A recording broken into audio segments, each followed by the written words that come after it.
Bonjour Monsieur Hassan Cher et merci d'avoir accepté de répondre à nos questions. Vous êtes toujours le bienvenu chez nous.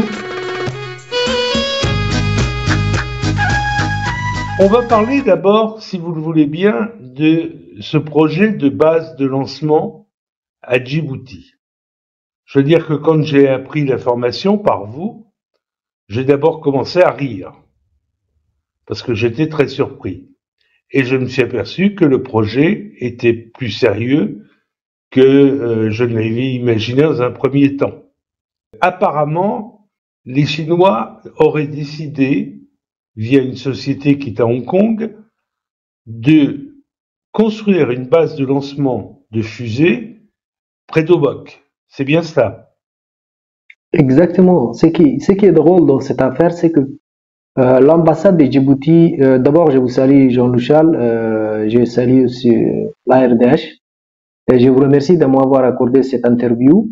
Ce qui est drôle dans cette affaire, c'est que l'ambassade, ce que dit l'ambassade de Djibouti à Pékin, Abdallah Abdoulaye Miguel, il prétend que le projet comporte la construction de 7 bases ou 7 lieux de lancement des satellites ou de visées à Djibouti, à Obok, dans la région d'Obok. Cet endroit, ils vont construire pour cette base pour construire, pour faire des lancements. Or, ce qui est drôle, en Chine même, il n'y a que 3 centres de lancement. Donc, oui, c'est la question que j'allais vous poser. Les Chinois, pourquoi choisissent-ils Djibouti? Ils ont de la place quand même chez eux. Ils ont assez de la place et chez eux, il y a que, quand j'ai regardé, il y a que 2 centres, 2 grands centres de lancement et une petite. En fait, ils ont 3 centres de lancement. Donc, pourquoi construire 7 centres de lancement à Djibouti? Ça n'a aucun sens. Ça veut dire que ce projet... On parle d'une somme importante. On parle de 5 milliards sur 5 ans, oui, je crois. Exactement, on parle de milliards de dollars. C'est le montant d'allocation pour Djibouti ou c'est le montant d'investissement des bases? En fait, c'est plutôt, moi je pense, vu, si on veut parler de ces, bon, ce qui se cache derrière ces projets, il faut un peu regarder l'historique des relations entre Djibouti et la Chine, en fait. Oui. Si on retrace un peu cet historique, on verra que les choses étaient planifiées depuis longtemps. À ce que la Chine occupe la place des puissances occidentales à Djibouti. Ça a été planifié depuis longtemps. Oui, ça se sent d'ailleurs dans toutes les décisions. Oui. On va parler ensuite du port, c'est la deuxième chose. Alors, il se trouve que Djibouti doit beaucoup d'argent à la Chine, puisque c'est la ligne de chemin de fer Djibouti-Addis a été financée avec des prêts qui ont été consentis à l'État djiboutien. C'est-à-dire que c'est l'État djiboutien qui doit rembourser la dette de un aqueduc pour transporter l'eau depuis l'Éthiopie. Et on parle d'autres infrastructures qui ont été construites ou qui vont être construites par les Chinois. Tout ça, c'est sur de l'argent prêté à Djibouti. C'est-à-dire que la Chine a prêté l'argent, mais elle entend bien se faire rembourser. Or, on sait que Djibouti n'aura jamais les moyens de rembourser cette dette. Jamais. D'autant plus qu'il y a la perception qui est faite par le président et sa famille et ses obligés. Il faut être clair. Ils prennent beaucoup d'argent. Alors, moi, les Chinois, pour moi, ils sont pragmatiques. C'est-à-dire que vous pouvez pas rembourser, c'est pas grave, vous nous donnez des terrains.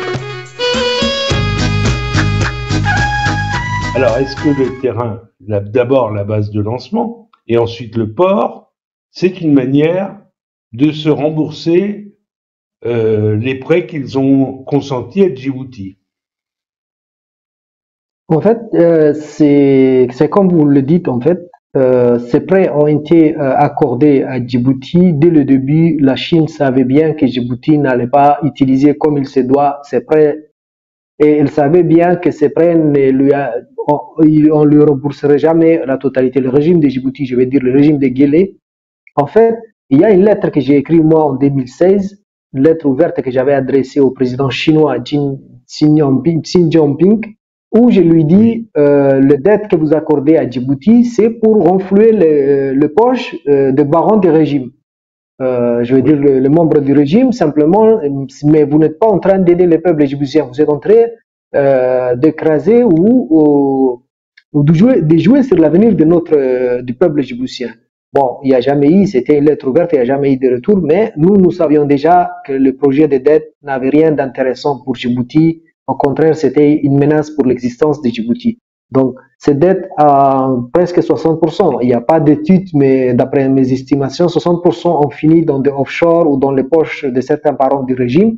Il n'y a que 40% qui a été investi sur le terrain et sur des projets en fait, comme le train, le projet de train chinois. Oui, et qui tous les marche projets, apparemment. oui, il marche, mais c'est des Chinois qui gèrent en fait. C'est pas Djibouti qui gère, c'est la Oui, de Chine toute qui gère. façon, les recettes, si j'ai bien compris, elles vont aux Chinois et non pas à Djibouti pour le moment. Voilà, ils vont aux Chinois, directement aux Chinois, ils vont pas à Djibouti et il s'est fait payer là-dessus directement. La Chine récupère encore le loyer de sa base militaire à Doralé. Ça aussi, elle verse plus à l'État djiboutien, c'est elle qui se verse directement dans son compte et de là aussi, elle récupère sa dette, une partie de sa dette. Elle essaie de récupérer de cette manière un peu sa dette. Et Djibouti n'arrive pas à payer cette dette. Aujourd'hui, elle a essayé d'expliquer, parce qu'elle ne peut plus cacher les choses, elle a essayé d'expliquer en racontant que c'est dû à cause de l'inflation et la sécheresse qu'elle n'arrive pas à payer sa dette. Donc, Oui, c'est ce que j'ai vu ce matin. Bon. oui, s'il n'y a pas de la pluie, l'argent ne pousse pas à Djibouti. Donc, c'est drôle, tu vois. Donc, à Djibouti, c'est pas un pays agricole, même s'il n'y a pas de la pluie, ça n'a rien à voir avec la dette. Si c'était un pays où l'économie était basée sur l'agriculture ou le secteur primaire, on allait accepter cette explication. Mais l'erreur qu'ils ont fait, Djibouti, c'est un pays où l'économie est basée sur le secteur tertiaire, donc ça n'a rien à voir avec la sécheresse, ça n'a aucun lien en fait, ni à l'inflation, ni à la sécheresse, parce que l'inflation, si ça touche les Djiboutiens, les services tertiaires qui rapportent le plus grand c'est avec les pays voisins qu'on fait, c'est pas à l'intérieur des Djibouti qu'arrive la plus grande recette de l'État djiboutien. Donc, ça n'a rien à voir. Ils ont raté cette explication et ils ont mal calculé. Donc, c'est pas une explication admissible. Donc, Djibouti. De toute façon, Djibouti est incapable de rembourser les montants des prêts chinois. C'est évident et c'était évident depuis le départ. Alors, les Chinois demandent à ce qu'on leur donne des actifs, en fait, pour rembourser la dette. Et là, le port qui est quand même l'instrument qui rapporte le plus au pays, c'est l'activité portuaire, avec l'Éthiopie, avec le commerce de l'Éthiopie, etc. Ils viennent de céder ce port. Alors, on verra d'un autre côté aussi ce que ça implique aux puissances occidentales qui ont des bases là-bas, mais ça c'est un deuxième point. Mais déjà, ils se coupent de leur principale rentrée. Alors, les Chinois vont sûrement faire une adéquation en disant, eh ben voilà, on a pris le port qui vaut tant, c'est tant de dettes en moins. Mais ça résout pas la situation, surtout pour les pauvres Djiboutiens. Parce que le pays va être colonisé par la Chine. Colonisé financièrement. Oui. Colonisé financièrement, militairement et tout, hein. Oui. Parce que personne ne sait. Personne ne sait l'accord qu'il y a eu entre Guélé. Oui, et puis on sait que les Chinois vont pas lâcher. Ils sont généreux, mais enfin, ils demandent à avoir un retour sur investissement. Donc, c'est que. Alors. Quel est l'avenir de Djibouti dans ces conditions? L'avenir de Djibouti est totalement sombre parce que personne ne sait l'accord qu'il y a eu entre les Chinois et Ismail Omar Guelleh. Parce que quand je dis un accord avec les Chinois, Djibouti, c'est pas la République qui a fait un accord avec la Chine parce que aucun ministre, aucun parlementaire à Djibouti ne connaît l'accord qu'il y a eu entre la Chine et Djibouti. Il suffit d'aller voir ici. Oui, il suffit d'aller voir l'accord que Djibouti. Oui, je suis sûr, parce qu'il suffit de voir ce qui s'est passé à l'époque avec DB World au port de Djibouti. L'accord qu'il y a eu entre DB World Et, euh, et Djibouti, à l'époque, j'étais syndicaliste, responsable des relations internationales au syndicat à l'Union djiboutienne du travail, l'UDT. Oui. Donc, à l'époque, quand il y a eu la manifestation, la grève du port, on a essayé on n'a pas essayé, mais on a été voir le ministre du Travail de l'époque, qui était Saïd Abdoulaye Barkat, et il nous a clairement expliqué, il nous a dit, monsieur, ne me fatiguez pas.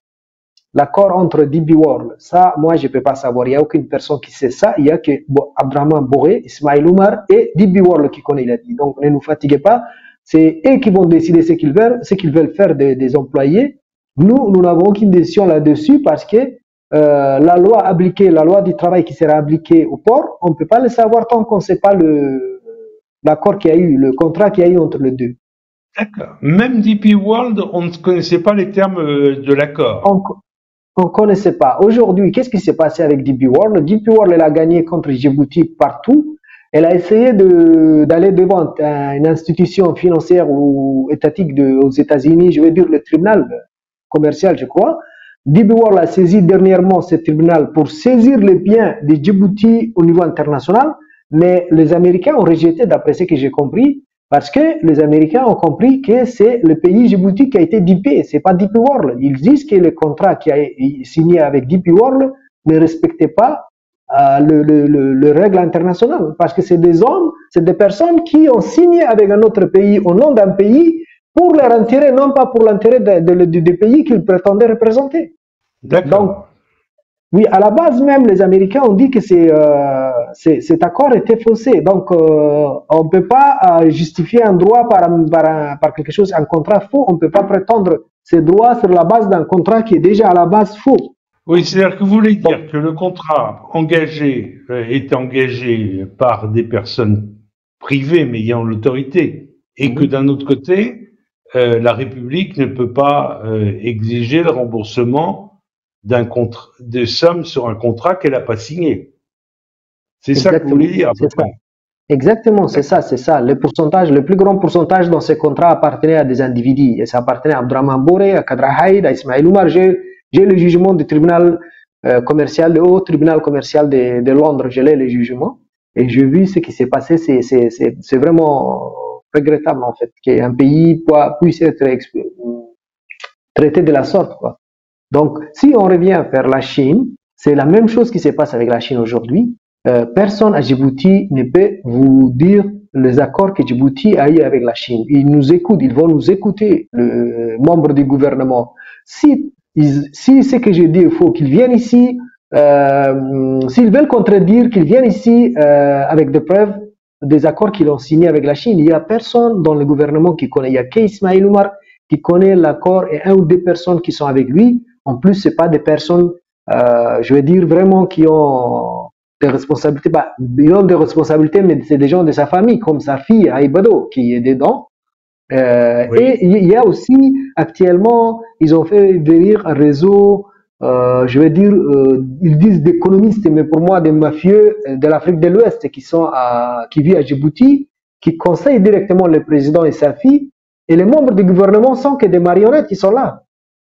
Les membres du gouvernement, ils sont des marionnettes. Le président et sa fille qui gèrent le pays avec le soutien, avec le conseil d'une équipe qu'ils ont amenée de l'Afrique de l'Ouest, des économistes. Il dit, mais pour moi, c'est un réseau de mafieux. Tu vois, donc, col blanc.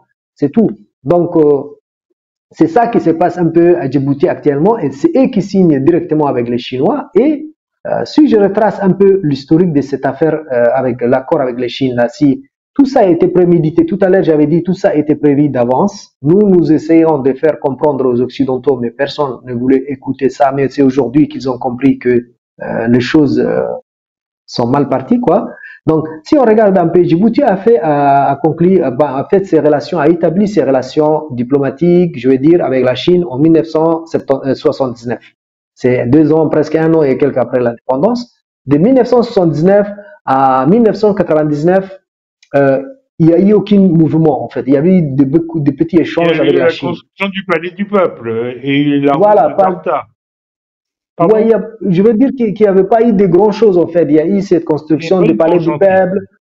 Voilà, il n'y a pas beaucoup en fait, les choses ont commencé à aller vite, à démarrer, en fait. C'est à partir du forum de la coopération Chine-Afrique qui s'est passée en octobre 2000 à Pékin. À ce moment-là, Guelleh s'est entretenu avec Jiang Zemin, qui était à l'époque le président, pour établir une relation, je veux dire un partenariat même, c'est pas plus une coopération, une relation, c'est un partenariat avec la Chine. Et à partir de cette date, les choses ont commencé à aller vite. En 2012 encore, au cours du forum, du 5e forum coopération Chine-Afrique, là, il y avait Hu Jintao à l'époque et Ismail Omar a encore essayé de faire avancer le partenariat d'un niveau supérieur à celui d'avant. Et c'est en 2015, c'est à Johannesburg en 2015 qu'Ismail Omar, c'est au 6e forum de la coopération Chine-Afrique à Johannesburg qu'Ismail Omar a conclu, en fait, est passé du niveau où on est actuellement en faisant un accord avec l'actuel président de la Chine qui est Xi Jinping, si je me rappelle de son nom. Donc, à partir de ce forum, de ce 6e forum qui s'est passé en 2015 à Johannesburg en Afrique, forum Chine-Afrique, Ismail Omar, là, il a conclu avec les Chinois un accord, un partenariat stratégique dans tous les domaines en fait, que ce soit économique, militaire et autres. Et qu'est-ce qui s'est passé à partir de là? La première chose que les Chinois ont fait, ils ont installé un projet de caméras de surveillance. De caméras de surveillance qu'ils ont installé des appareils de surveillance. Et puis la base navale, les deux grands projets qu'il a signé avec elle, c'était ça, la base navale chinoise qu'il a accordée et puis le projet des caméras. En fait, ces caméras qui sont installées, les caméras de surveillance qui sont installées à Djibouti partout, sont contrôlées à partir de Chine. C'est une société qui se trouve en Chine qui contrôle tout ça. À partir du moment où ils posent des caméras, ils vont garder une ligne directe vers eux. Non, les gardes républicaines, qu'est-ce qu'ils font? C'est la garde républicaine qui contrôle et les services de renseignement djiboutien, ils nettoient simplement, ils s'occupent du nettoyage des caméras pour qu'il n'y ait pas les poussières. Comme il y a trop de poussière à Djibouti, et ils vont nettoyer pour éviter qu'il y ait trop de poussière si ces appareils se déplacent dans la ville pour nettoyer les caméras. Mais tous les données, toute l'exploitation des données et toute la gestion, toutes les gestions des données, ou les images ou les informations que ces appareils récoltent vont directement en Chine. Donc, ces appareils, ce qui est dangereux, ils peuvent casser. Il suffit de passer à quelques mètres, à quelques kilomètres, ou quelques mètres, je crois pas kilomètres, quelques mètres des appareils pour que ton téléphone soit cassé et mis sur écoute, en fait. Ah oui. Donc, c'est pas des simples caméras, mais c'est des appareils qu'on utilise pour espionnage aussi. Donc, en 2016, il y a le commencement de la base marine chinoise. En 2017, les Chinois ont officiellement ouvert leur base militaire. C'est en 2018, au 8e forum coopération Chine-Afrique. Ismail Omar là, qu'est-ce qu'il a fait? C'était en 2019, le 25 avril 2019. Là, il y avait aussi l'anniversaire du 40e anniversaire entre Djibouti et la Chine, la coopération 40e anniversaire de la coopération entre Chine et Djibouti, qui a été Ismail Omar s'est déplacé à Pékin là pour faire une fête en fait pour honorer ce 40e anniversaire. D'accord. Et là, qu'est-ce qu'ils ont fait? Ils ont fait une projection. Alors, le régime de Djibouti avait préparé une vidéo, un montage vidéo, où ils parlent les 40 ans de relation entre Chine et Djibouti. Et là, ils ont fait une projection sur le mur. Et sur ces projections, on voyait comment la relation entre Djibouti et la Chine avait évolué en fait. Et donc, à la fin, qu'est-ce qui s'est passé? À la fin, il y a la carte chinoise qui apparaît, la carte du territoire chinois qui apparaît. Oui. Il y a des flèches qui commencent à sortir de cette carte. Et ces flèches sont couleur jaune, bleu et rouge. Donc, chacun va aller s'abattre sur un pays sur la carte du monde. Et il y a une qui va partir aux États-Unis. Et celle qui part aux États-Unis, il y a la tête de Donald Trump qui va sortir et ça va faire exploser la tête de Donald Trump. Donc, c'était clair en 2019. Et c'est fait par Djibouti, ça. Ça a été présenté par Djibouti. Par Djibouti, Ismail Omar était là, c'était une projection qui a été faite. J'ai une photo de ça. J'ai pris qui a fait cette projection. Et là, c'était clair. On parlait à ce moment-là des missiles qui seront installés bientôt à Djibouti. Et là, ils vont tomber. C'est clair. Si on retrouve cette vidéo, et qu'on regarde le projet de missile qu'il veut installer à Djibouti, Ismaël Omar, ça concorde en fait, en quelque sorte, tu vois. Oui. Donc, Alors, là, là, ça a aussi une influence énorme, le rachat du port, sur les armées étrangères, parce que, comme vous le disiez dans un article, les bases navales étrangères sont dépendantes maintenant de la gestion chinoise exactement, ils sont dépendants de pour la leurs bateaux gestion. de guerre, pour leur marine de guerre.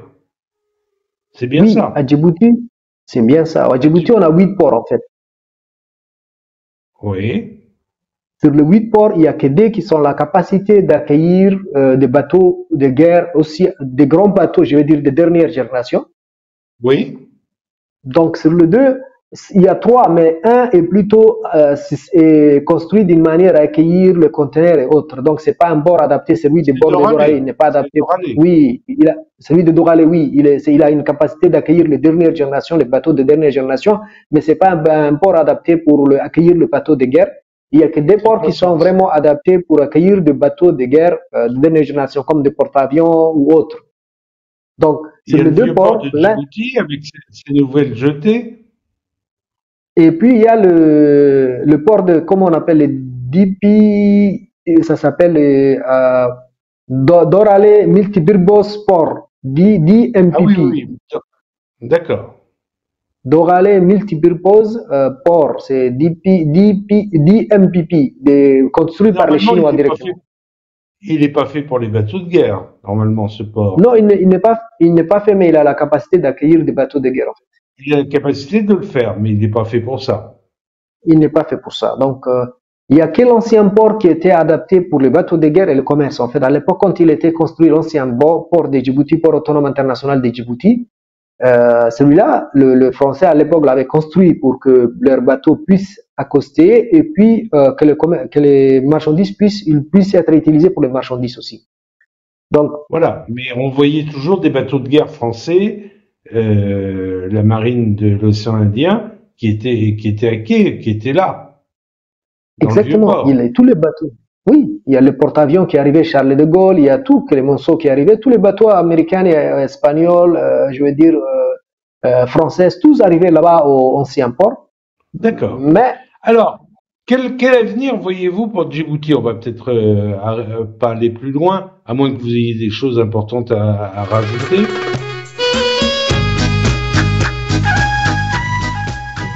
Quel avenir vous voyez pour Djibouti? Parce que je vois l'opposition ne bouge pas, il se passe rien.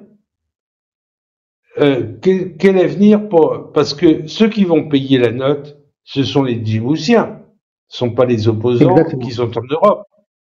Ce sont les non. malheureux Djiboutiens qui sont à Djibouti qui vont payer la note. Oui, Comment c'est les Djiboutiens qui vont payer. Est-ce qu'il y a encore un avenir pour Djibouti ou c'est fini? Il y a un avenir, mais c'est maintenant qu'il faut s'y prendre. C'est maintenant qu'il faut s'y prendre parce que tous les engagements faits par Ismaël Oumar, il y a certains qui ne rentrent pas dans la responsabilité des Djibouti, qu'on peut revoir, qu'on peut revenir là-dessus. Donc, il y a un espoir.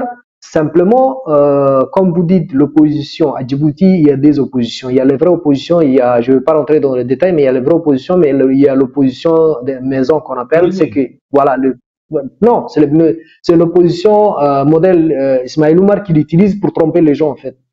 On Voilà, appelle c'est ça, c'est ce voilà, que j'appelle cloné. Bah, voilà, c'est ceux qui exactement. sont les godillots, les obligés d'Ismaël Omar Guelleh.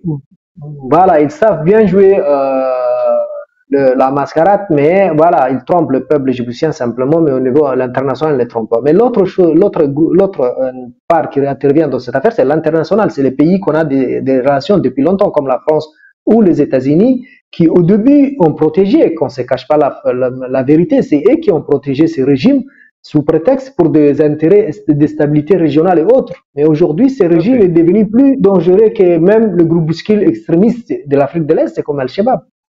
Parce qu'on ne sait pas ce qu'il manigance, ce qu'il prépare. Personne ne sait son objectif, personne ne sait.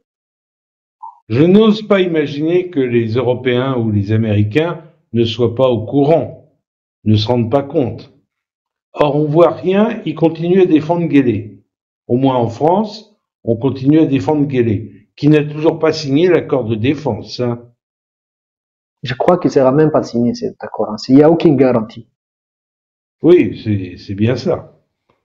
Ouais, vu l'évolution des accords qui ont été faits avec la Chine, il n'y a aucune garantie parce que si je reviens un peu sur ça, il y a le deuxième séminaire qui s'est tenu le 5 janvier à Djibouti, il y a le deuxième séminaire le 5 janvier 2023, cette année, je veux dire janvier, il y a quoi? Il y a 15 jours de celle-là. Il y a un séminaire qui a été tenu à Djibouti, il y a un séminaire qui a été tenu à Djibouti. C'était le deuxième séminaire d'information à l'intention des attachés de défense djiboutiens, c'est-à-dire nos attachés dans les ambassades qu'on a à l'extérieur du pays. Oui. Et là, ils étaient tous à Djibouti et la personne qui a tenu ce séminaire, c'était le fils du général Zakriye, qui est lui aussi colonel Ibrahim Zakriye Cheikh qu'on appelle. Et il est responsable du bureau des relations internationales.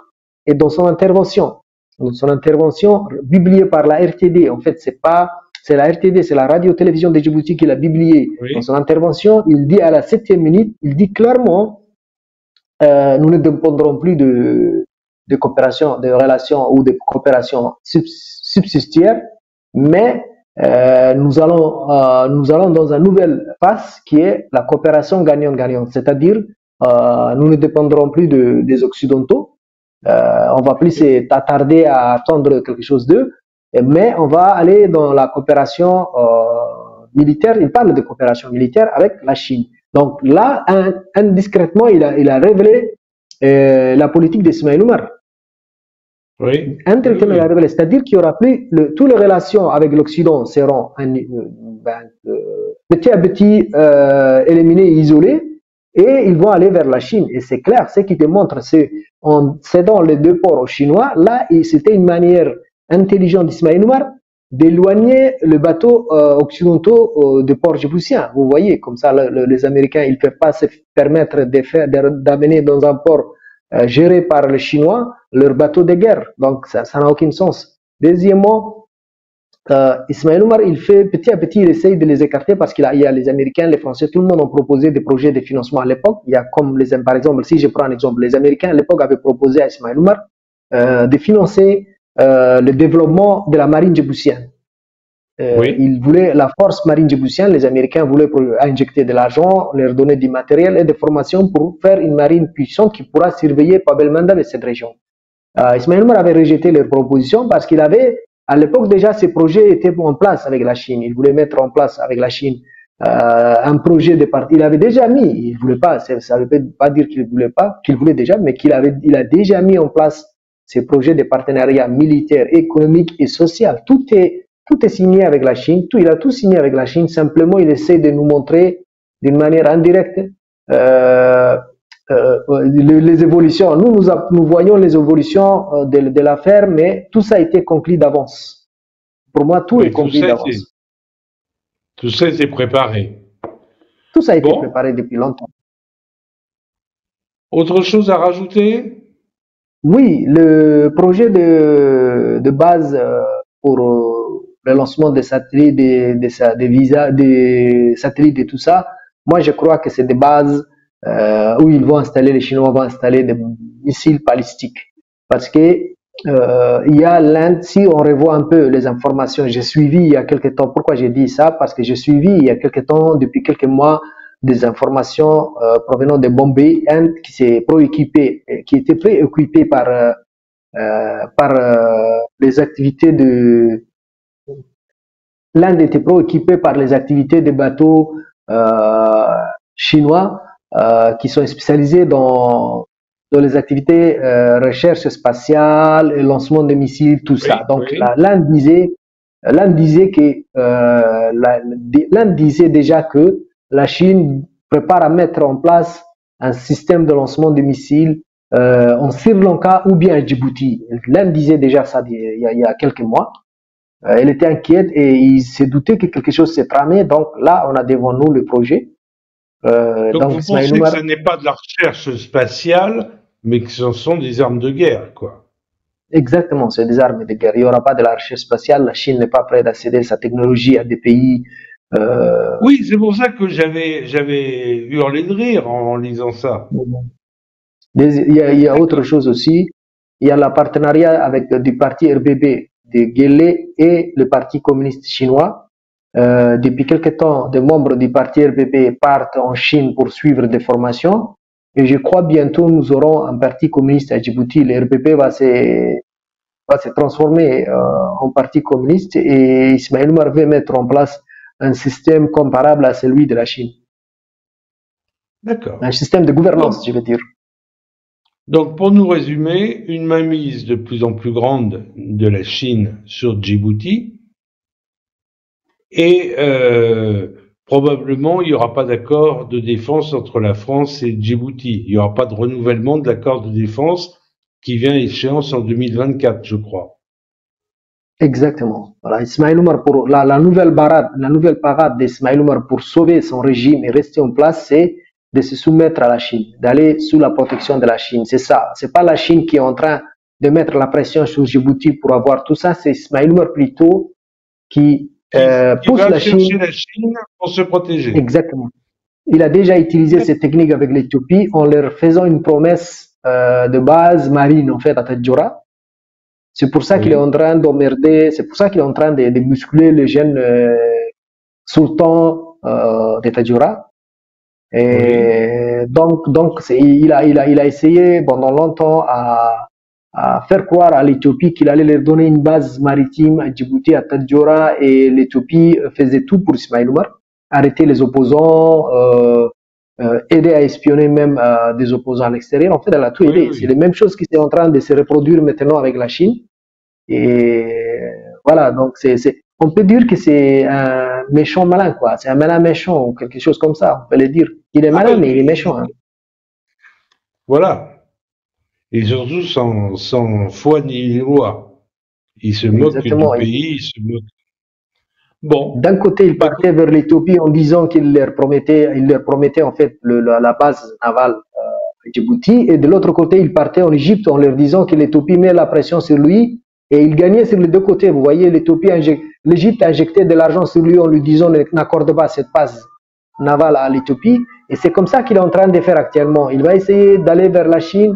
Et dès qu'il va essayer d'exaspérer un peu les Américains, ils pensent qu'ils vont lui dire, ou les Français, ils pensent qu'ils vont lui dire, monsieur, calme-toi, reviens vers nous, on oublie, tu vas rester sur place, on va pas te déranger, nous, on va te protéger. Bon, on va voir. En tout cas, actuellement, nous, comme on l'a toujours dit, c'est pas la Chine qui met la pression sur Djibouti, mais c'est Ismaël Omar qui va vers la Chine pour écarter les Occidentaux de Djibouti, pour les chasser de Djibouti. C'est ça, afin de pérenniser son pouvoir.